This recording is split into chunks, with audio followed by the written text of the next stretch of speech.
कोन वेंदा आहिनि जो भत फत थियनि त असां वञूं कोन राति जो पोइ हिते वेठा हूंदा आहियूं जेको पोइ खट सत पिया हूंदा आहियूं न ॿाहिरि निकिरी कोन सघूं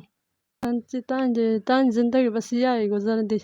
भला ॾुख थींदो हूंदो पंहिंजे में सोचींदा हूंदो छा सोचींदा आहियो पोइ अलाह जे हथ में हाणे असां छा चऊं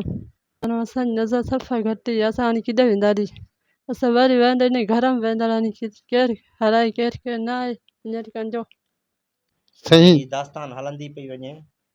साईं असां को रस्तो वठी वेंदा आहियूं न त माण्हू असां डपु कंदा आहिनि त छा सोचे यार तव्हांखे मथां गाॾी लॻे पोइ माण्हू वीचारा बीह रोड टपाईंदा आहिनि जा किथे वठी किथे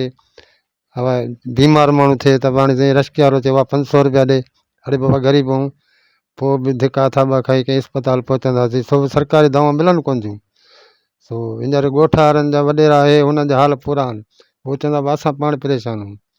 हाणे अलाह खां चइबो आहे घुरो जंहिं तव्हांखे नज़र न आहे वॾी तकलीफ़ आहे हे ॿ नियाणियूं आहिनि पर असांखे थिया नियाणे खे न थिया वॾो असांखे ॾुख आहे इहो त असां हाणे छा कयूं हाणे अलाह खां हर शइ उनजे हथ में आहे उहो ॾींदो पर केरु मदद करे थो वाह वाह पोइ वञा असां उनजा थोरा था थींदासीं असांजो माना सॼो ख़ानदान बीह थो वञे पोइ असां को ख़ुशी शादी में असां वञण में अलाह खां पोइ चवंदा यार छा थिए मुंहिंजा हाणे बसि शादियूं बर्बादियूं अलाए केतिरियूं असां गमी शादी में असां नथा वञी सघूं पोइ चवंदा हुआ असां यार बेवस हूं पण जीअं चओ पोइ माण्हू वीचारा पोइ चवंदा आहिनि यार बसि हिन ते मयार न आहे बाबा नज़र कंहिं इलाज ॿाहिरियूं जा को फंड मिले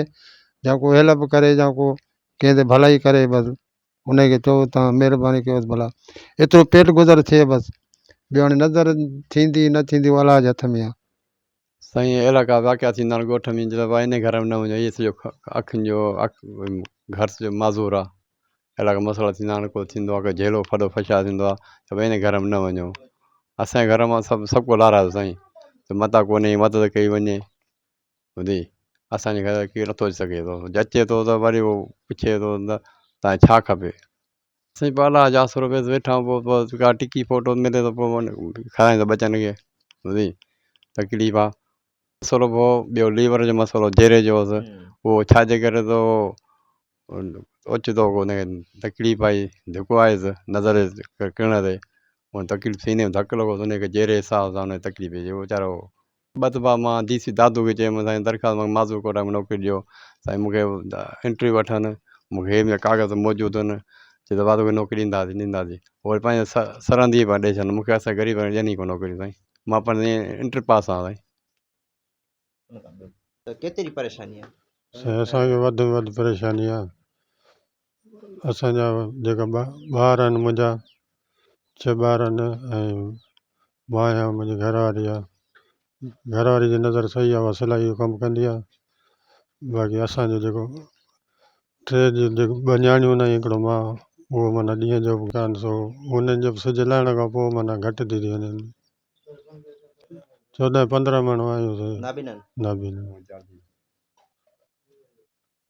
हिन में बि इलाजु करायोसीं डॉक्टर छा था चवनि डॉक्टर चवंदा त हिन तव्हांजो इलाजु न थींदो तव्हांजो ख़ानदानी मसइलो आहे ॿाहिरि मुल्क मां अखियूं ईंदियूं उहे पवंदियूं या वरी ख़ानदान मटायो चेंज कयो ठीकु आहे